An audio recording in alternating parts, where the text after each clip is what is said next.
Hello friends, and welcome back to my channel. Today I've got a little bit of a share to do with you guys of some layouts that I created with my Sketchy Friends kit that I shared at the beginning of the month.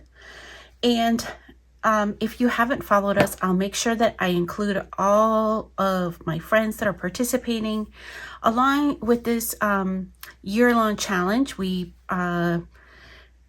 pick every quarter, we have some type of focus in our supplies and techniques, and we prepare a kit, and then we work on it, and then we do these type of layout shares. So if you're interested, you'll be able to find them. I have a playlist. I'll try to make sure that I include it at the end.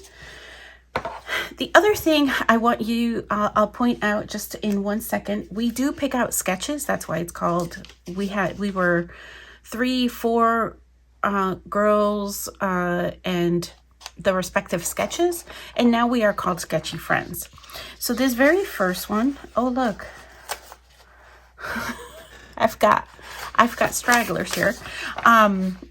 So this is for this challenge, we all picked Scrapbook Generation sketches. So this is what you're going to see here. I've stayed pretty true even to the point of the stars. And this is from Scrappy Jenny K. This is the sketch that she selected. And it's for 4 photos. Actually, no, 4 4x4s and 2 2x2s. So that's the sketch. And here's what I came up with. Again, very true to the sketch.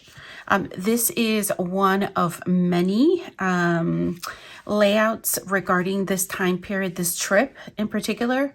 So let me just scoot this over a little. And so I'm not going to put a whole ton of journaling because there will be some along the way.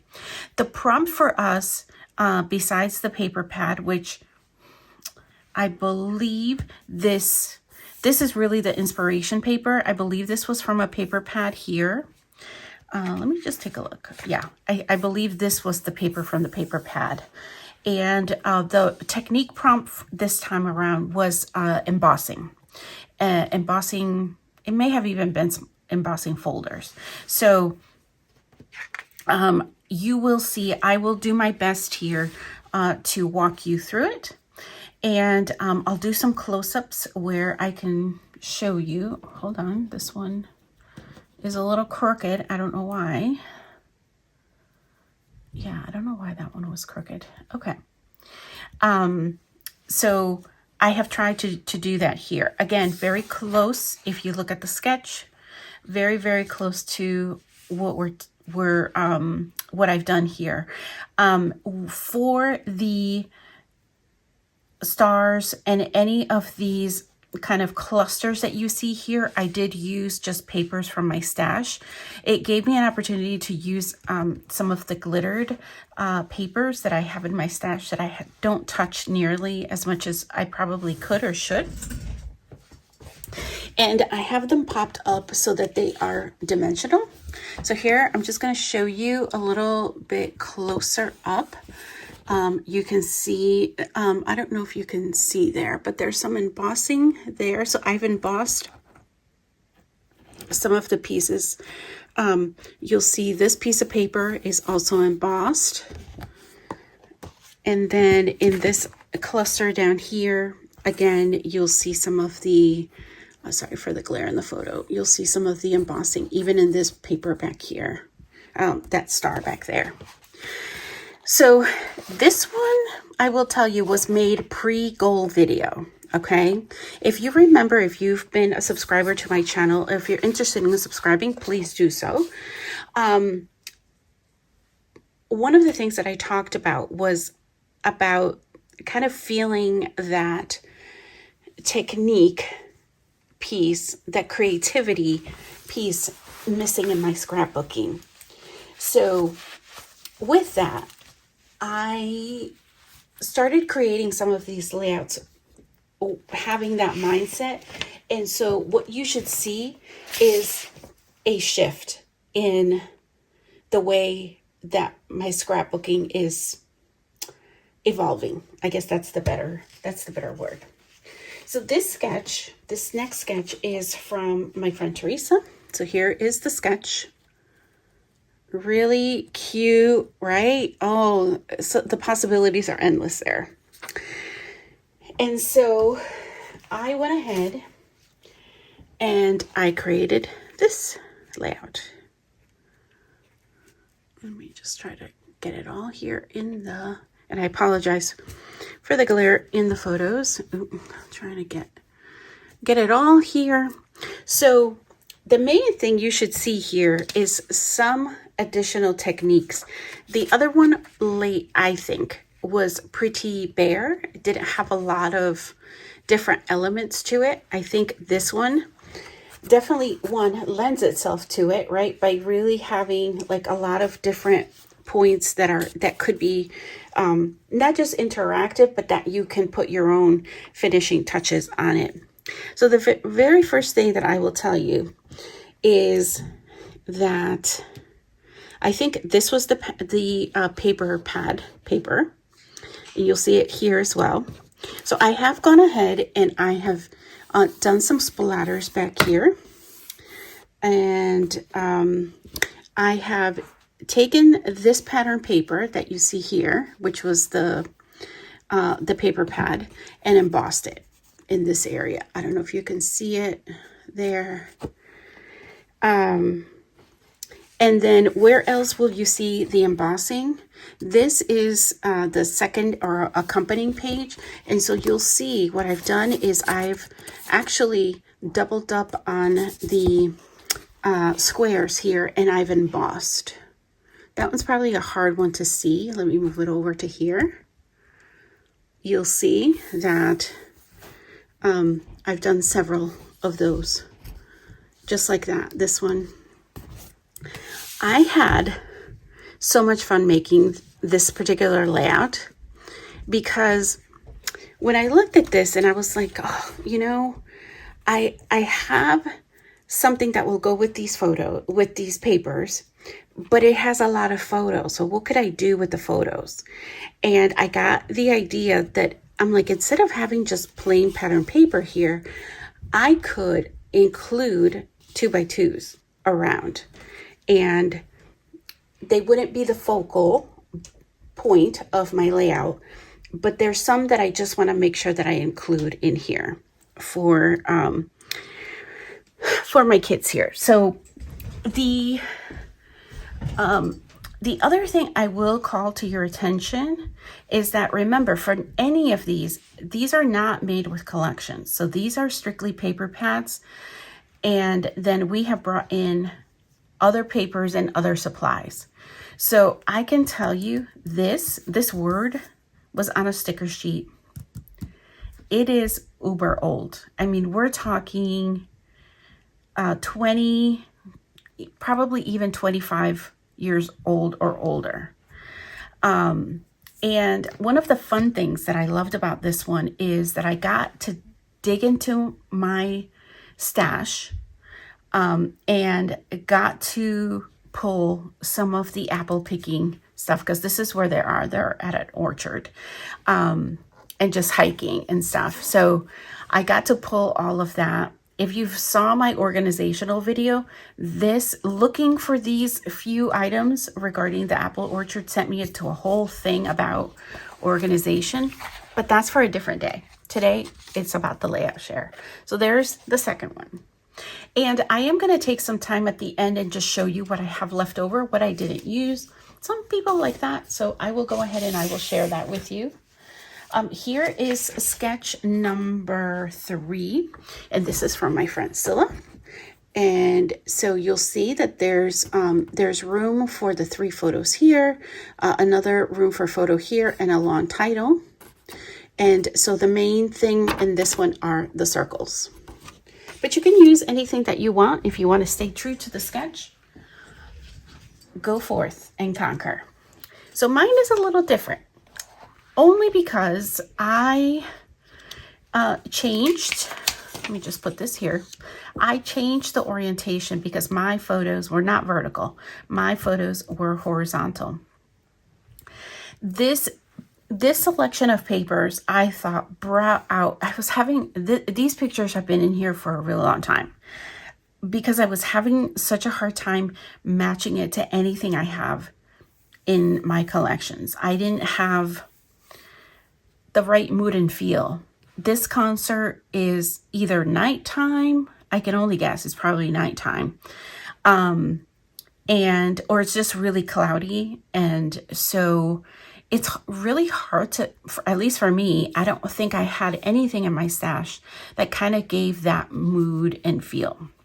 So this was the perfect opportunity. The navies, bringing in some of the black in the photos, and then balancing that with the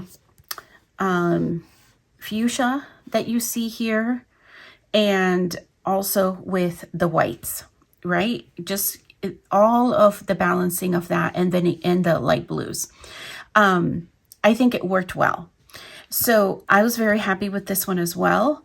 I did do some embossing here and in this area, not too much, just in those two areas. And then the rest, really, I tried to bring different things from my stash that complemented those colors, the navy enamels, the fuchsia enamels, some bling up here, and then a couple of other things. This was in my little kind of use it up bin. I bought a little bit of bling in the three corners, You Rock. And then this is a record. I don't even know if you can really tell because it just kind of is a circle motif. I really wanted to cover up the green, but I thought no one's going to know it's a record unless I let it peek out a little bit. But I really liked the way this one came out as well. So there's that one. And then this last one, I will show you. It is my sketch. So this was my sketch here. And it's a 2-pager. Lots of hexagons on this side, and some additional photos there. And so here is my little layout. And this is, I kept it pretty monochromatic for this one. And I also got an opportunity to dive into my stash, which was good. I'm trying to remember which one was I think it was this one. The paper pad. I do think it was this one, but yes. Actually, no, I lied. Yes, this is the paper pad. So is this. These two are paper pad as well. So here, again, I did do a bit more of distressing with my distress oxides. I ended up covering a lot of this just because of the placement, but it's all across the bottom here. And this was a lot of fun.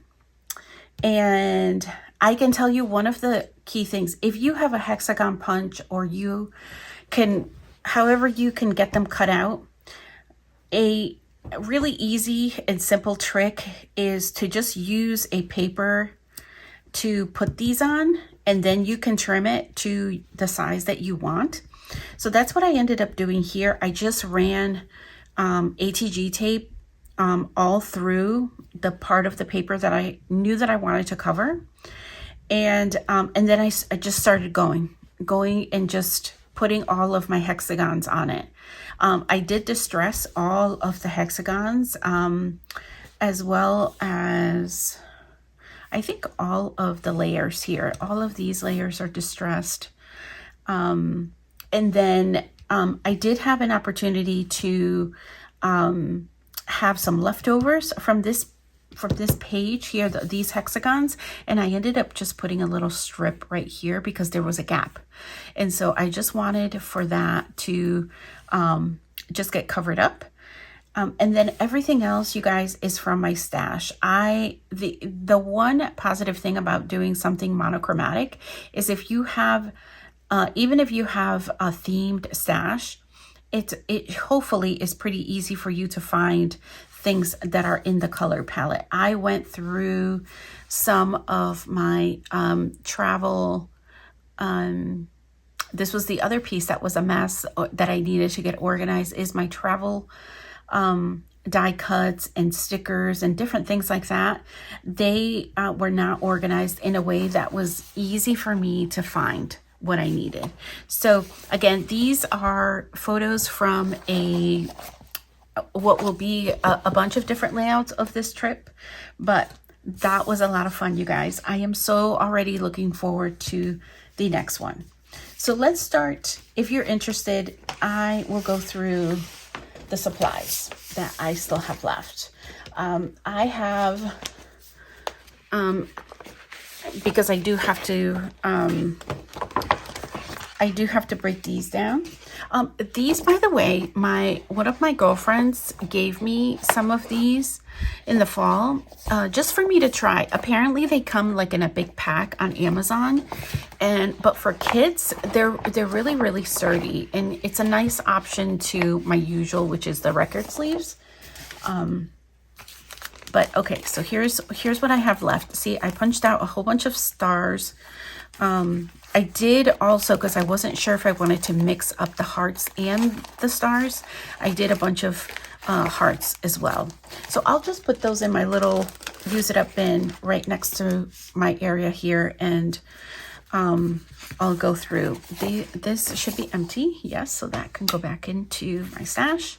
And then I have to just go through these scraps, and then I think I have, this is what I couldn't make up my mind. So I have a bunch of different pattern papers that are still full size.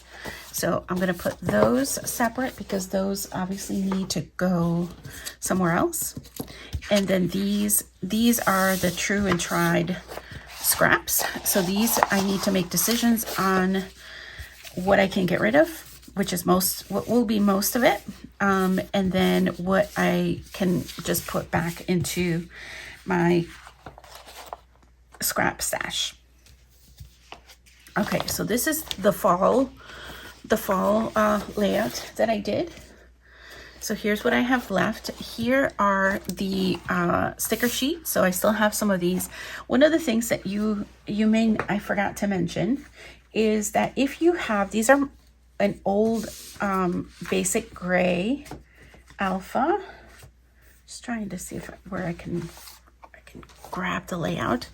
One of the things, because I do want to use these, one of the things that I did here is that I ended up putting like one on top of the other because they are thin. I just wanted it to be a little bit more of a hardy alpha, and so I ended up just putting one letter on top of the other just to give it a little bit more dimension as well. So I have this left over, so that will go back into my stash. And then the rest of these are scraps. So this is the, that was the sheet from the pattern paper. And then, again, just have to make some decisions about those scraps. I think I will likely keep those, but you never know. All right, so here is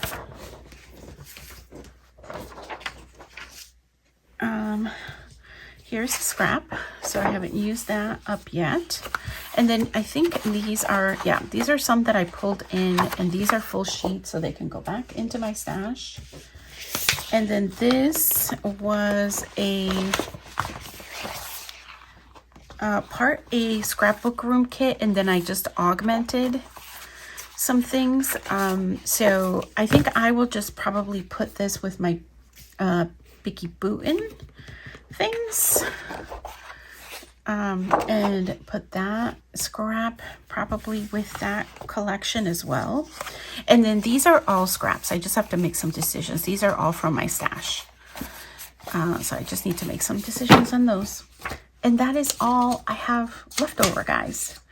I want to thank you guys so much for watching and supporting my channel as always. And until next time, bye for now.